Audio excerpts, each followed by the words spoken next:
제가 그 대학 시절에 들었던 교육학이라는 시간에 그 교수님께서 이런 경험담을 얘기해 주신 적이 있습니다. 동창회 갔다가 아가씨들이 술을 따라주는 그런 곳으로 술집에 친구들 때문에 어쩔 수 없이 따라가시게 됐다고 합니다. 그래도 대학 교수인 자기가 이런 곳에 왔다는 것이 깨름칙해서 조용히 앉아 있었는데 술을 따라주시던 아가씨가 갑자기 교수님 술 받으세요 그러더래요. 그런 얘기 한 적도 없는데 아니 내가 교수인 줄 어떻게 알았냐고 그랬더니 그 아가씨 하는 말이 선생님들은 어딘가 모르게 다른 모습이 있거든요 그러더래요. 아마 제 추측인데 아마도 선생님들은 예의가 있잖아요. 그래서 아마 술을 친구들하고 마실 때도 아마 겸손하게 두 손으로 받으셨나? 아마 어떤 특징을 보고 그 아가씨가 그렇게 말한 것 같습니다. 여러분 혹시 여러분이 예수 믿는다고 말하지 않았는데 내가 예수 믿는다고 교회 다닌다고 간증하지도 않았는데 여러분 주변에서 혹시 교회 다니세요? 여러분이 이런 얘기를 들어보신 적이 있나요? 들어보셨다면 그분은 참 좋은 분입니다. 성경에 따르면 제대로 된 분입니다. 왜냐하면 성경에 따르면 믿음의 사람은 어딘가는 달라야 된다. 무엇인가는 세상 사람과 달라야 된다. 특징이 있는 사람이다 라고 말하고 있기 때문입니다. 오늘 우리가 아브라함의 이야기를 오늘 성경에서 읽었습니다. 아브라함은 믿음의 조상이죠. 우리가 지난주에 이 창세기 11장에 바벨 도시에서 바벨탑이 무너지고 그리고 언어의 저주를 통해서 온 세계가 혼돈에 빠지던 그 시기에 하나님은 갈대아 우르에 있는 아브라함에게 나타나셨다고 했습니다. 너는 본토 친척 아비집을 떠나 내가 내게 지시할 땅으로 가라. 내가 너로 큰 민족을 이루게 하고 내가 너를 복의 근원이 되게 하리라. 너로 축복의 통로가 되게 하리라. 채널 오브 더 블레싱으로 삼으리라. 이렇게 약속의 말씀을 듣습니다. 그 하나님의 음성을 듣고 아브라함이 일어나서 이제 가나안 땅까지 오게 됩니다. 가나안 땅에 내려와서 그가 어떻게 살았을까요? 오늘 성경에 따르면 요약해서 말씀드리면 그 가나안 땅의 사람들과 아브라함의 삶은 전혀 달랐다고 말하고 있습니다. 이 아브라함의 다른 삶은 영적으로 믿음의 후손인 우리 모두 다 따라가야 되는 삶인 것입니다. 믿음의 세대는 이 세상의 세대와 다른 삶을 추구한다는 것입니다. 믿음의 세대는 어떤 의미에서 다른 삶을 살아야 할까요? 먼저 믿음의 세대, 믿음의 사람은 나그네 의식을 가지고 사는 사람이라고 말하고 있습니다. 오늘 성경의 6절 말씀 다시 한번 볼까요? 아브라함이 그 땅을 지나 세겜 땅 모래 상수리 나무에 이르니 그때에 가나안 사람이 그 땅에 거주하였더라. 여기 그 땅을 지나할 때 그 땅은 가나안 땅의 여러 동네를 말합니다. 여러 가나안 땅의 동네를 지나서 도착한 곳이 세겜입니다. 이 이스라엘의 지도는 길게 비행기 활주로처럼 되어 있는데 그게 북쪽과 남쪽으로 나눌 수 있습니다. 이 세겜은 북쪽에 있는 땅입니다. 우리나라로 말하면 평양쯤 된다고 할 수 있습니다. 그런데 이 세겜은 북쪽에는 에발산, 남쪽에는 그리심산 사이에 있는 도시로서 물이 풍성한 곳이기 때문에 고대 시대부터 이곳에 도시가 형성되어 있었습니다. 그런데 이 세겜 도시에 조금 더 정확한 지명이 나옵니다. 모래 상수리나무 아래 도착했다고 합니다.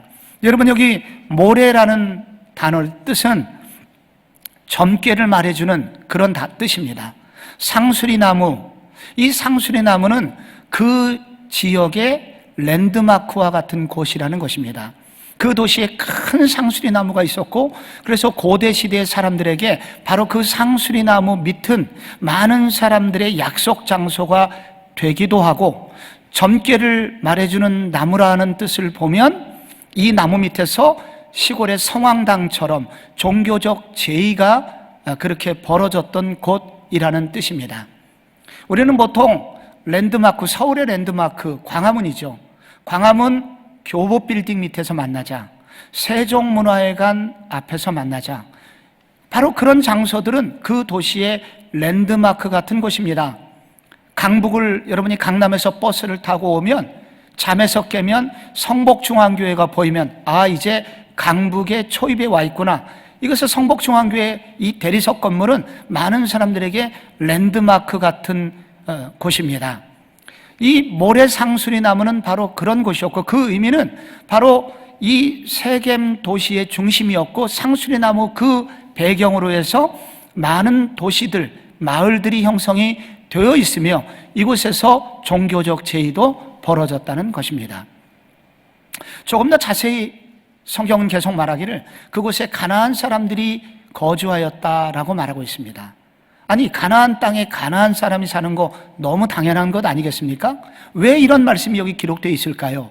그것은 여기서 가나안 사람이란 가나안 종교를 가진 사람을 말합니다. 그 가나안 땅의 종교는 아브라함의 믿음의 대상과는 전혀 달랐습니다. 이 가나안 사람들이 섬기던 종교가 이제 성경을 계속 읽어가면 성경의 또 다른 책에 자세히 나오는데, 한마디로 바알 종교, 바알 신을 믿고 있었습니다. 이 바알 신은 팔레스타인 땅에 비를 내려주는 신이라고 믿었습니다. 그래서 풍요의 신이라고 할 수가 있습니다. 그리고 또한 이 바알 신의 특징은 이 제의를 드릴 때, 제사를 드릴 때 남자들만 제사를 드리는데, 이 제사의 끝부분에 그 신전의 여사제들하고 성적인 관계를 맺어요. 그래서 위에서 흥분한 이 바알신이 떨어져 뭔가를 보내주는데 그것을 비라고 믿었던 것입니다. 그래서 한마디로 이 바알신은 풍요의 신이고 음란의 신이었다는 것입니다. 한마디로 그 사회는 돈이 전부인 사회였고 성적 쾌락을 즐기는 사회, 그것이면 된다고 믿는 사회였다는 것입니다. 바로 그 세계 속에 아브라함이 도착하게 된 것입니다. 근데 성경을 조금 더 읽어 내려가면 점점 남방으로 옮겨갔더라 라고 되어 있습니다. 세겜에서 다른 동네로 내려가고 결국은 남방인데, 이 남방은 사막성 기후를 가진 네게브 지역을 말합니다. 아브라함은 이곳까지 밀려나게 됩니다. 그 얘기는 이 세겜 사람들에게 환영받지 못했다는 거예요. 아무도 아브라함을 환영해 주지 않았던 것입니다. 아브라함에게 무관심했을 뿐만 아니라 저 북쪽에서 온 어떤 이상한 이방인, 그 정도로 아브라함을 대우했다는 것입니다. 그래서 아브라함은 그 세겜 땅에 도착한 이후에 아브라함이 느꼈을 것은 외로웠다는 것입니다. 그리고 낯설었다는 것입니다. 그리고 많은 사람에게 이질적인 존재로 여겨졌다는 것입니다. 그래서 정착하지 못했다는 것입니다. 아브라함의 마음이 어떠했을까? 두려웠다는 것입니다. 그것이 아브라함의 상황이었던 것입니다. 그런데 바로 그러한 가나안 사회에 도착한 아브라함이 어떻게 살았을까요? 여기 매우 중요한 두 단어가 나오고 있습니다. 먼저는 그 땅을 지나할 때 지나다라는 동사입니다. 이 지나다라는 히브리 단어 아바르라고 하는 이 단어는 바람처럼 스쳐 지나가다, 그런 뜻입니다. 아브라함은 그 여러 지역을, 동네를 지나갈 때 그냥 지나간 게 아닙니다. 바람처럼 구름처럼 스쳐 지나갔다고 합니다. 또 하나 단어가 나옵니다. 그곳에 옮겨 장막을 치니. 장막은 뭐예요? 텐트입니다. 아브라함은 텐트 생활을 했다는 것입니다. 텐트의 특징은 빨리 접었다 폈다 할 수 있어서 그래서 어딘가 이동이 빨라지게 되는 것이죠. 그 아브라함이 돈이 없었느냐? 아닙니다. 여기 아브라함이 텐트 생활한 것은 두 가지 이유가 있습니다. 그의 그 직업이 바로 유목업이었습니다. 목축업이었습니다. 그래서 양떼들, 소떼들을 몰고 어딘가를 옮겨야 했습니다. 그래서 텐트 생활을 했습니다. 그러나 아브라함은 많은 돈이 있었기 때문에 사실은 정착을 하고 그의 목동을 고용해가지고 얼마든지 종들을 부려서 아브라함은 한 곳에 머물러 살 수 있었습니다. 그런데 하나님께서는 그에게 텐트 생활을 하도록 내버려 두셨습니다. 왜 그러셨냐면 앞으로 오고 오는 믿음의 세대가 이렇게 살기를 원했기 때문입니다. 이것은 영적으로 아브라함아, 네가 살 이곳 가나안 땅이 내가 너에게 준 약속의 땅이지만 이게 전부가 아니야. 너는 목적지가 있어. 이곳이 최종 목적지가 아니야. 네가 정말로 도착해야 되는 곳이 있어. 이것을 알려주시기 위해서 하나님은 이 아브라함에게 정착을 허락하지 않으시고 텐트 생활을 하게 됐던 것입니다. 그래서 아브라함은 바람처럼 구름처럼 여러 동네를 스치듯 지나가고 계속해서 나그네 생활을 하게 되었던 것입니다. 왜 그렇게 살게 되었는지에 대해서 성경의 뒷부분, 신약 성경 히브리서에서 이 부분을 아주 자세히 설명합니다. 히브리서 11장을 보시면 이런 말씀이 나와요. 11장 같이 한번 읽어주시겠습니까? 11장 9절 시작. 믿음으로 그가 이방의 땅에 있는 것 같이 약속의 땅에 거류하여 장막에 거하였으니, 장막은 텐트죠. 10절 시작. 이는 그가 하나님이 계획하시고 지으실 터가 있는 성을 바랐습니다. 여기 성이 나옵니다. 성은 도시이죠. 시티입니다. 시티. 하나님이 계획하시고 지으실 도시가 있었다는 것입니다. 그곳은 어디일까요? 성경을 계속 더 읽어보면 요한계시록에 나옵니다. 그것이 바로 새 예루살렘 성입니다. 바로 천국을 의미하는 것입니다. 하나님은 아브라함에게 장막 생활을 하게 하셨습니다. 바람처럼 구름처럼 살라고 하셨습니다. 너는 이 세상에 뿌리를 내려야 되는 사람이 아니야. 너는 돌아갈 고향이 있어. 영원한 집이 있어. 너의 목표 지점은 거기야. 나는 너를 그곳까지 오게 할 때까지 쉬지 않을 거야 하면서 아브라함에게 나그네 의식을 가지고 살도록 요구하셨던 것입니다. 믿음의 세대는 어떻게 살아야 되냐? 이 세상에 대해서 낯설게 살아야 된다는 것입니다.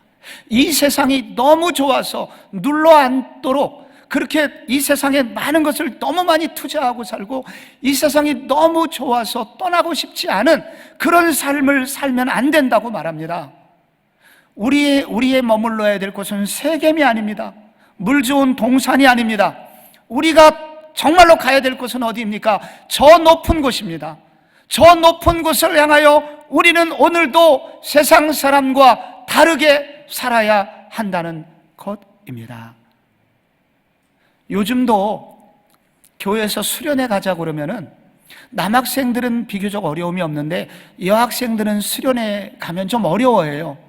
근데 30년 전, 40년 전에 저희 중고등부 시절에, 대학 시절에 이렇게 수련회를 가면 여학생들은 너무 힘들어합니다. 왜냐하면 화장실이 안 좋아요. 화장실이 소위 포세식 화장실입니다. 화장실에 들어가면 밑이 다 보여요. 구더기가 올라와요. 기절을 합니다. 그래서 어떤 여학생들은 4박 5일 수련회 동안 한 번도 화장실에 안 가는 여학생들이 있더라고요. 그럼에도 불구하고 그런 수련회 기간 동안에 견디고 은혜 받고 함께 미래를 꿈꿉니다. 그 여학생들이 그럼에도 불구하고 그 시간을 견디는 이유를 여러분 아세요? 어떻게 견디겠습니까? 돌아갈 집이 있기 때문입니다. 4박 5일 끝나면 집에 가요. 수세식 화장실이 있는 집, 엄마가 해주는 밥이 있는 집, 나의 집이 있거든요. 그래서 견디는 것입니다. 여러분, 믿음의 사람들은 오늘 우리가 이곳이 수련회 장소라는 사실을 인식해야 됩니다. 여기는 수련회 온 거예요. 우리가 정말로 돌아갈 곳은 따로 있어요. 우리가 정말로 도달해야 되는 곳은 따로 있다는 것입니다. 저는 지방의 중소도시에서 아주 공부를 잘한 후배를 알고 있습니다. 우리가 알고 있는 한국에서 제일 좋은 S대학의 영문과에 합격을 했습니다. 부모님 경사가 났습니다. 학부를 졸업하고 동대학원을 들어갔습니다. 그리고 거기서 똑같은 과정을 이수한 사모님을 만나서 결혼을 해서 아이들을 낳습니다. 그런데 갑자기 이분이 신학교를 가겠다고 선언을 했습니다. 집안에서 난리가 났습니다. 아버지의 억장이 무너지지 않았겠습니까? 그런데 한술 더 떠서 신학교 졸업하더니 선교사를 가겠다는 거예요. 그래서 결국 온 가족이 중앙아시아 투르크메니스탄이라는 곳으로 선교사가 되었습니다. 그것은 공산주의 국가고 여전히 독재 정권이 다스리고 있는 곳입니다. 이슬람권입니다. 거기서 한국어를 가르치는 그런 선교사로서 이제 묵묵히 그렇게 아이들을 가르쳤지만 선교사라는 것이 결국 탄로가 나게 되고 결국은 그곳에서 추방당하였습니다. 6년 만에 추방당한 이후에 대형교회 선교 책임자로 와달라는 제의를 받았지만 그것을 뿌리치고 그런 중앙아시아에서 온 이 유학생들을 섬기는 사역을 하기로 결심합니다. 고대, 경희대 이 주변에 있는 중앙아시아에서 온 많은 유학생들을 성경을 가르치고 그리고 한국말을 가르쳐주면서 그들을 지금도 섬기고 있습니다. 최근에는 월곡역에 조그만 사무실을 얻어가지고 그래서 학생들을 지금도 먹이고 그리고 그들에게 가르치는 사역을 하고 있습니다. 내가 그런 친구들, 후배를 보면 도전이 됩니다. 얼마든지 세상에서 떵떵거리고 살 수 있어요. 너 왜 그렇게 사니? 여러분, 그분들의 삶에서 늘 생각나는 게 있습니다. 형님, 이곳이 전부가 아니잖아요. 이곳은 내가 영원히 머물 곳이 아니잖아요. 내가 도착해야 되는 곳, 내가 도달해야 되는 곳은 따로 있잖아요. 오늘 믿음의 사람들은 나그네 의식이 있습니다. 세상 사람과 어딘가 달라요. 여러분, 여기서 대충 살아도 된다는 말이 아닙니다. 성공하지 말라는 얘기가 아닙니다. 돈을 벌지 말라는 얘기 아닙니다. 열심히 사셔야 돼요. 예수 믿는 사람 누구보다 열심히 살아야 됩니다. 성공도 하시고 물질도 버시고 그렇게 해야 되지만 그러나 우리의 의식의 깊숙한 곳에 자리 잡고 있는 거, 이곳이 전부가 아니라는 거. 우리가 나그네로서 이 땅에 부름을 받았고 이제 곧 떠나야 될 사람이라는 이 나그네 의식이 우리 속에 있는 삶, 이것이 바로 믿음의 세대의 모습인 것입니다. 오늘 성경은 믿음의 세대가 무엇이 다른 것을 알려주고 있는데, 둘째로 믿음의 세대는 하나님만을 예배하는 사람이라고 합니다. 오늘 7절 말씀 같이 보시면, 여러분 이 7절 한번 같이 읽어볼까요? 여호와께서 아브라함에게 나타나 이르시되 내가 이 땅을 내 자손에게 주리라 하신지라.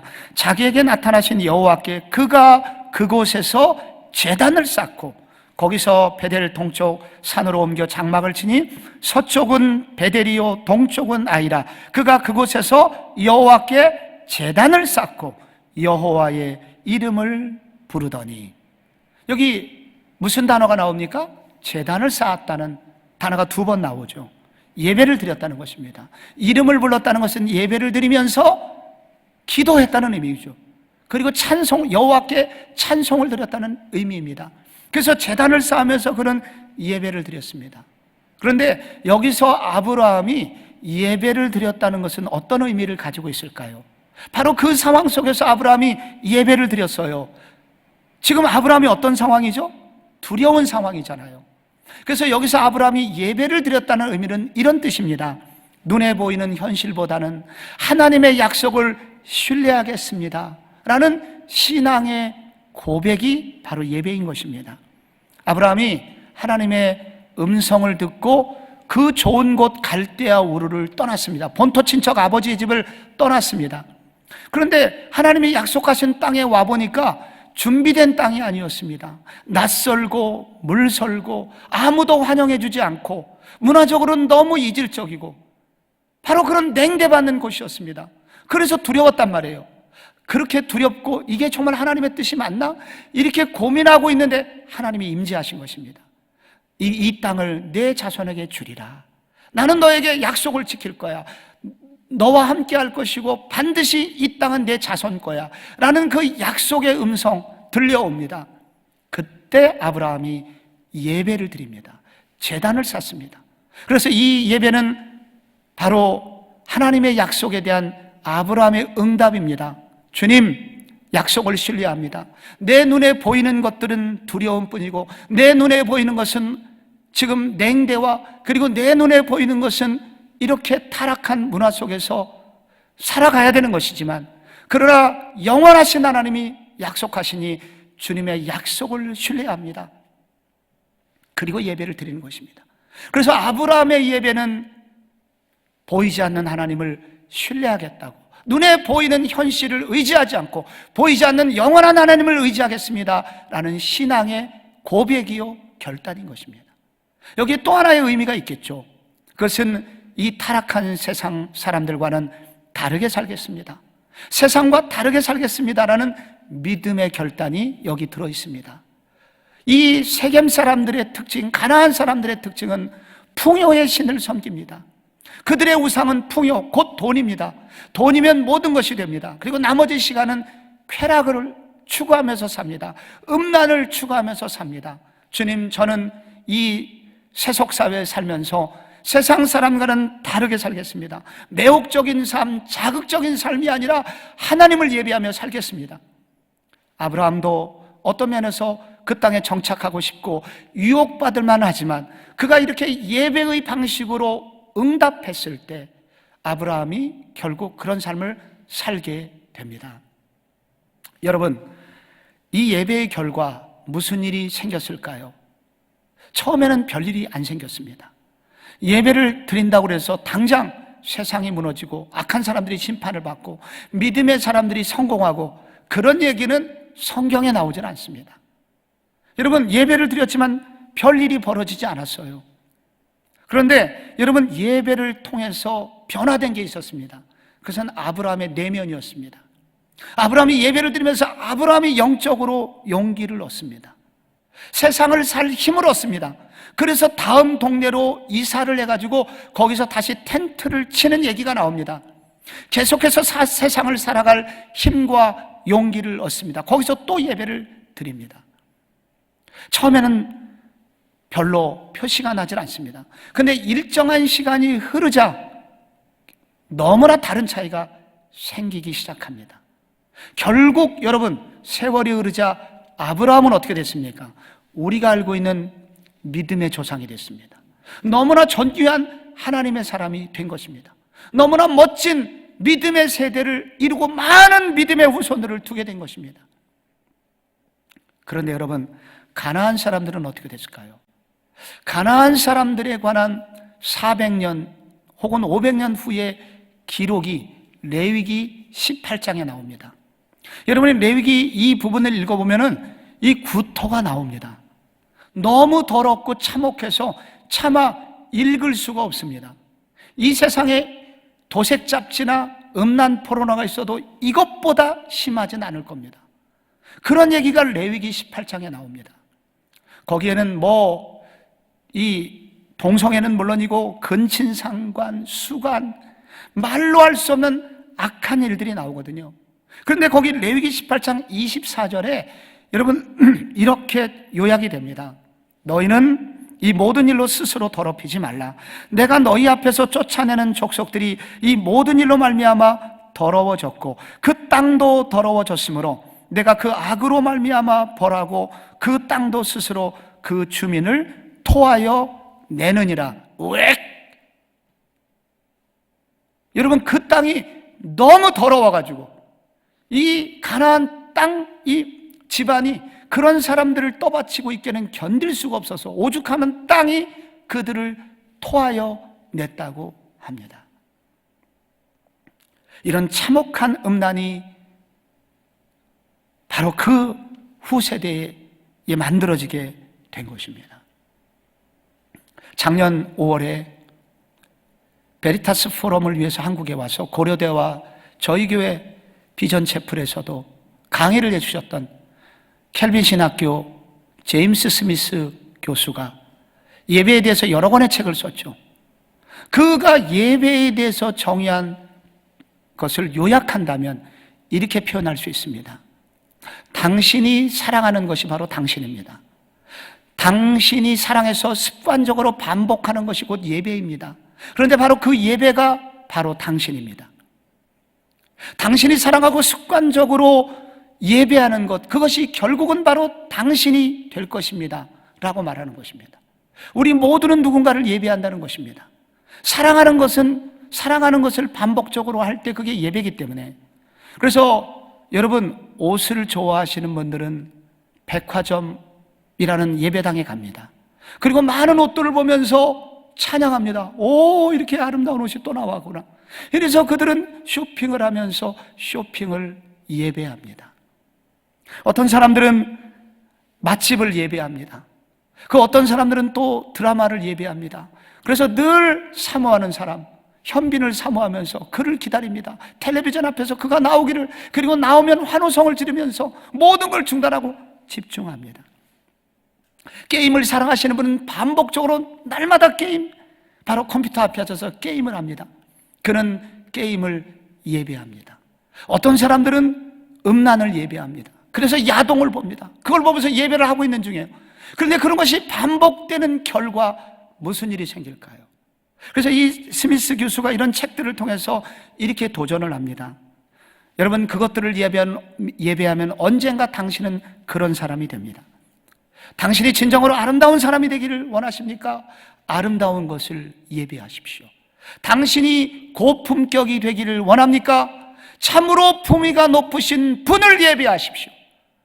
그런데 그러면 그렇게 될 것입니다. 그러나 당신도 모르게 당신이 품격 없는 사람이 되거나 당신이 음란한 사람, 여러분도 모르게 되는 날이 올 것입니다.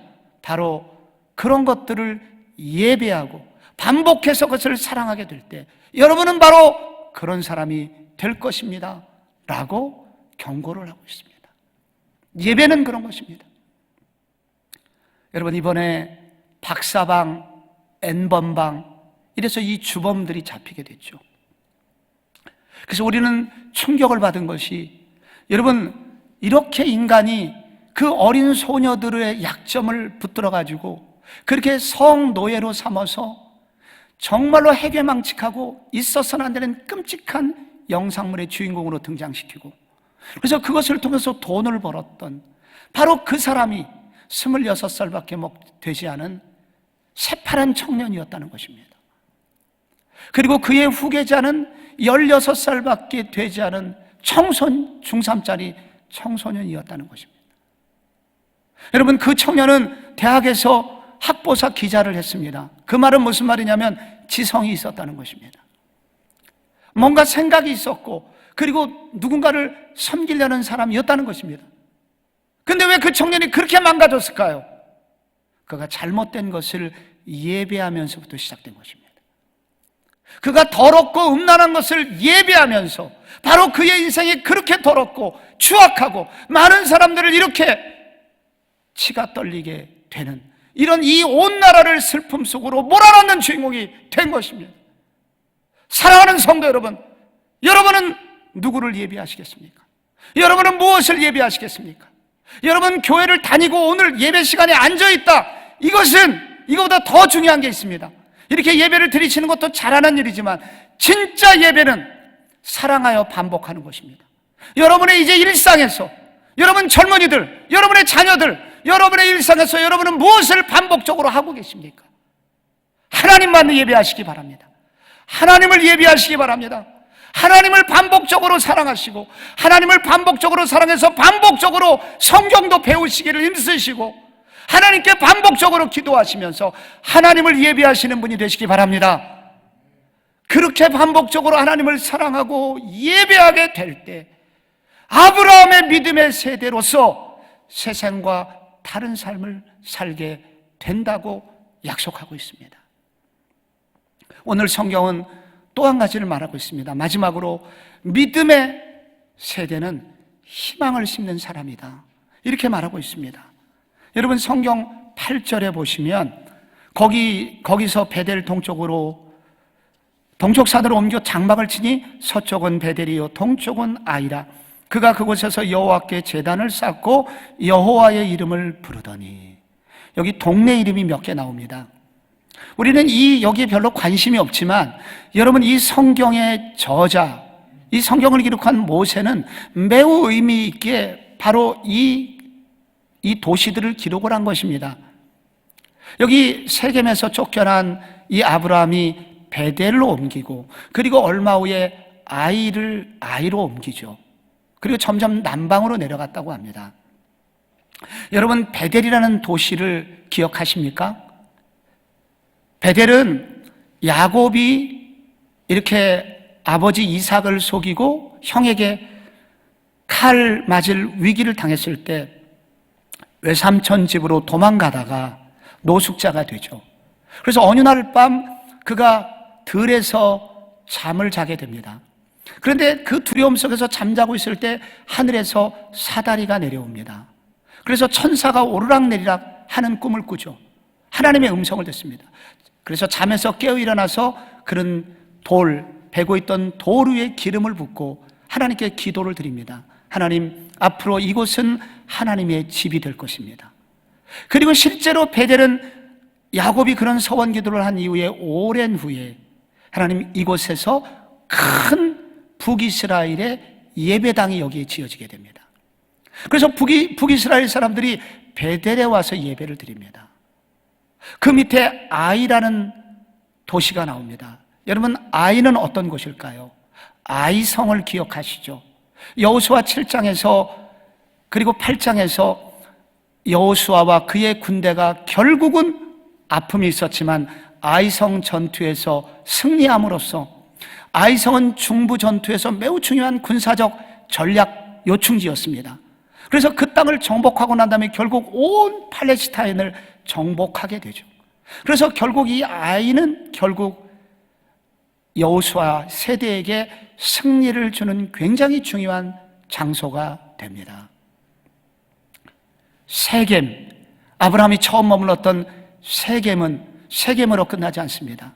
이후에 야곱이 그 밧다나람 외삼촌 집으로부터 돌아와서 그리고 그 야복강에서 하나님께 치열한 기도를 드린 후에 세겜에 와서 정착을 합니다. 근데 그만 아들과 딸들이 세겜의 타락한 문화에 젖어들게 됩니다. 딸이 성폭행을 당하는 아픔을 당하게 됩니다. 그리고 전쟁이 나게 됩니다. 칼부림 사건이 나게 됩니다. 그때 이 야곱은 두려움에 떨면서 한 가지 결단을 하게 되는데 그게 창세기 35장 4절에 이렇게 기록이 되어 있습니다. 그들이 자기 손에 있는 모든 이방 신상과 자기 귀에 있는 고리를 야곱에게 주는지라 야곱이 그것들을 세겜 근처 상수리 나무 아래 묻고. 여러분, 야곱이 결단을 하는데 여러분, 자기가 그동안 세상을 사랑했던 이방 신상들, 우상들, 그리고 금고리, 귀고리, 그 세겜 땅에서 얻었던 모든 것들을 자식들에게 받아가지고 이거 묻어버리고 떠나자. 어디다 묻었어요? 상수리 나무 아래 묻었습니다. 그런데 원문에는 더가 붙어 있습니다. 그 상수리 나무, 더 오크 트리입니다. 그 상수리 나무 아래 묻은 거예요. 왜 더가 붙었을까요? 오래전 할아버지 아브라함이 예배했던 그 장소이기 때문입니다. 그러니까 이 아브라함이 예배를 하고 끝난 게 아닙니다. 아브라함은 그 외로움 속에서, 그 두려움 속에서 그 묵묵히 예배를 드렸습니다. 거기서 예배를 드렸는데 그 아브라함의 예배는 그냥 예배가 아니었습니다. 바로 미래 세대를 바라보면서 예배를 드린 것입니다. 주님, 나는 오늘 홀로 예배를 드리지만 언젠가 내 후손들이 이곳에서 예배하게 하소서. 나는 이 땅을 지금 스쳐 지나가고 있지만 언젠가 주님 이 땅이 하나님 나라가 세워지고 내 후손, 내 자손들이 이곳에서 하나님께 예배하고 축복의 통로로 쓰임받는 땅이 되게 하여 주옵소서. 이 외로움의 기도, 그 외로움 속에서 드려진 예배, 그 예배 속에서 아브라함은 희망의 씨를 뿌리고 있었던 것입니다. 미래 세대가 살만한 영적인 토대를 마련하기 위해서 심고 있었던 것입니다. 그래서 믿음의 사람은 미래 세대에 희망의 씨를 뿌리는 사람입니다. 어려워도 힘들어도 희망의 씨를 뿌리고 소망의 씨를 뿌리는 사람인 것입니다. 예배를 드렸다는 것은 영적인 선포인 것입니다. 이것이 언젠가는 예배의 장소가 되게 하여 주옵소서. 하나님의 땅이 될 줄로 믿습니다 하면서 믿음의 선포를 하고 있는 것입니다. 아무도 없는 외로운 땅에서 여러분 예배를 드리시나요? 외로움 속에서 드리는 한 사람의 예배는 그것으로 끝나지 않습니다. 진실한 예배자가 있다면 그곳에서 예배를 드리면서 주님, 이곳에 언젠가 많은 사람이 예배하게 하시고 내 후손들이 예배하게 하소서. 믿음의 씨를 뿌리면서 예배를 드릴 때 하나님은 그 예배를 받으시고 언젠가 그런 일을 일으켜 주시겠다고 약속하고 계신 것입니다. 성경의 모든 구약의 이야기는 한 분, 신약의 한 분에게 집약이 됩니다. 바로 예수 그리스도입니다. 그래서 마태복음 1장 1절에 아브라함과 다윗의 후손 예수 그리스도의 족보라 하면서 신약이 시작이 됩니다. 그래서 이 모든 얘기는 결국 예수님에게로 집중이 됩니다. 여러분, 하늘의 모든 것들을 버리고 이 땅으로 내려오신 갈대우르와 비교도 안 되게 좋은 곳에서 그 모든 영광의 자리를 버리고 예수님은 이 땅에 오셨습니다. 이 땅에 오셨는데 예수님 어느 날 이렇게 말씀하셨죠. 여우도 굴이 있고 공중의 새도 깃들 곳이 있지만 인자는 머리 둘 곳이 없느니라. 예수님은 이 땅에 나그네처럼 사셨습니다. 스쳐 지나가듯 사셨습니다. 근데 그 스쳐 지나가는 삶 속에서 대충 사시지 않았습니다. 제자들을 기르셨습니다. 아픔 당한 이웃들을 열심히 섬기셨습니다. 그리고 당신의 사명 십자가를 마지막까지 짊어지셨습니다. 그 결과 어떻게 됐습니까? 오늘 많은 영적인 후손들이 생기게 되었습니다. 놀라운 수많은 사람들이 예수를 믿게 되었고, 오늘날 이 시대만 해도 3분의 1이 하나님을 믿는 사람이 되게 된 것입니다. 예수 그리스도께서 그때 희망의 씨를 뿌리셨기 때문입니다. 제가 이제 말씀을 마무리할 때가 왔습니다. 지금 이태리는 전 세계에서 가장 많은 사망자를 내고 있는 바로 코로나19의 가장 심각한 피해를 당하고 있는 곳입니다. 이태리 중에서도 북쪽 롬바르디아 주라고 있거든요. 이 주에서 근무하는 코로나 병원에서 근무하는 한 의사, 그 한 의사의 편지가 많은 사람들의 마음을 울리고 있습니다. 율리안 우르반이라고 하는 그런 의사입니다. 이 의사는 38살 먹었고요. 그리고 지나간 이분은 이런 편지를 저에게 보냈습니다. 지난 3주 동안 우리 병원에서 발생한 일은 악몽이었습니다. 처음에는 몇 명이 왔고 그 다음에는 몇십 명이 오더니 지금은 몇백 명이 몰려옵니다. 근데 의사로서 우리가 해줄 수 있는 것은 아무것도 없습니다. 우리는 더 이상 의사가 아닙니다. 왜냐하면 치료가 가능한 사람과 치료가 불가능해서 집에 가서 죽음을 기다려야 될 사람에게 라벨을 붙여주는 일만 하고 있기 때문입니다. 나는 2주 전까지만 해도 무신론자였습니다. 너무도 당연했던 것이 내 친구들은 전부 다 무신론자고 우리가 배우는 공부는 이 신하고는 거리가 멉니다. 그리고 나는 어렸을 때부터 부모님이 교회 다니라고 했지만 교회를 다니는 부모님들을 멸시했던 사람이었습니다. 그런데 한 보름 전에 우리 병원에 75세 확진 판정을 받은 목사님이 오셨습니다. 이분도 심각한 기침을 하시면서 호흡곤란의 증세를 가지고 있었는데 이분은 그런 상황에서 성경을 가지고 병원에 오셨고 아픈 상태 속에서도 더 아픈 사람들에게 성경을 읽어주었습니다. 그리고 그들에게 기도를 하였습니다. 그리고 일정 시간이 되면 예배를 드리자고 하였습니다. 처음에는 나도 너무나 피곤해서 그냥 흘러 지나갔지만 어느 순간 이렇게 지난주에도 수십 명이 죽었고 그리고 지금 이미 내 동료 의사도 2명이 죽었는데 의사인 내가 해줄 수 있는 것이 아무것도 없다는 생각을 하면서 지금 내가 정말 할 수 있는 것이 무엇일까? 전능하신 하나님을 의지하는 길밖에 없구나. 그 생각에 이르자 나는 비로소 신앙인이 되었습니다.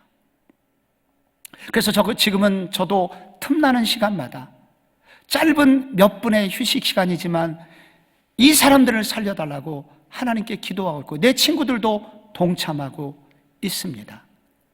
이틀 전에 목사님은 돌아가셨습니다. 그런데 그 목사님은 우리에게 평안을 선물로 주고 가셨습니다. 저는 지금 두렵고 어렵지만 그러나 내 마음에 하나님이 주신 평안으로 인하여 기쁨이 충만합니다. 여러분, 우리 이 세상이 지금 어려워지면서 정말 우리에게 중요한 것이 무엇인지, 정말 우리가 돌아가야 될 곳이 어딘지를 생각나게 하는 시간입니다. 우리 많은 사람들이 죽음을 목전에 두고 있습니다. 인생을 생각하게 하는 그런 시간입니다. 사랑하는 성도 여러분, 믿음의 사람은 어떻게 살아야 됩니까? 이 믿음의 사람이 살아가야 될 것은 바로 나그네 의식을 가지고 살아야 합니다. 우리가 돌아갈 곳이 확실한 사람이어야 합니다. 그리고 오늘도 절망 속에서도 예비하면서 세상과는 다르게 살겠습니다.